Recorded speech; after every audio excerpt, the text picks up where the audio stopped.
Good morning, I'm Neva Manu, and this is your morning news fix for Monday, 27th of May. In this update, the Secondary Teachers Union says the government's pre-budget teacher announcement is a good policy in some areas. Education Minister Erica Stanford's announced a $53 million package to train and recruit 1,500 teachers over 4 years. It includes establishing 1,200 places for aspiring teachers to learn on the job.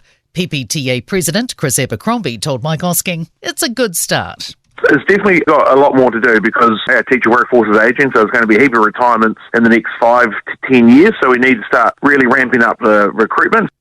The parents of a teen crushed in an out-of-control Dunedin flat party are bracing ahead of the first day of the inquest into her death.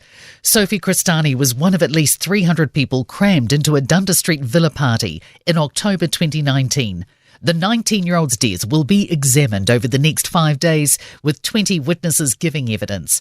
The coroner seeks to establish the specific circumstances which led to Cristani's death and find ways to prevent similar tragedies occurring.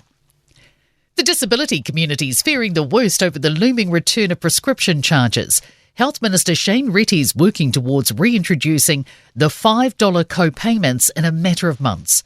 But there's concern the fees will act as another barrier to health care and put further strain on disabled people whose money has already been stretched thinly. Disability Advisory Trust navigator Nick Stoneman says the charges could come at the cost of other basic living expenses for many disabled people. Food will be the first thing to go because we just won't be able to afford the charge to get the prescription, and it will also just make life a lot tougher. Customers making contactless payments are being stung by sneaky surcharges. The standard pay wave surcharge in New Zealand is no higher than 2.5%, but the amount tacked on is up to the retailer.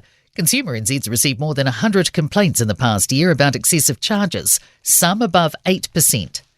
Commuters are being asked their thoughts on the future of Wellington's transport system.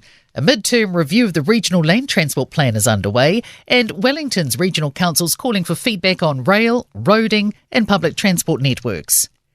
The Regulation Minister's defending the $285,000 the government's expected to fork out to lease empty spaces. It comes after revelations the lease on the now disestablished Productivity Commission office runs to next March.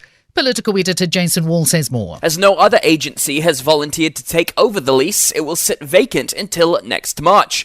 David Seymour says after years of public sector growth, the government's now shrinking, so some spare office space is to be expected. He says his Ministry of Regulation will not be taking over the lease as it's co-locating with the Public Service Commission. And in sport, Ferrari driver Charles Leclerc has become the first local to win Formula One's Monaco Grand Prix.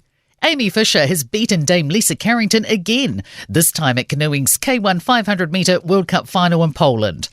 A depleted Warriors squad has overcome a 16-12 half-time deficit to beat the Dolphins 24-20 in league's NRL. And golfer Sam Jones has delivered a best European Tour finish in his maiden season, finishing in a tie for 7th in Belgium. I'm Neva Manu, and that's your latest news fix. We'll be back with the next update at midday from the Newstalk ZB newsroom.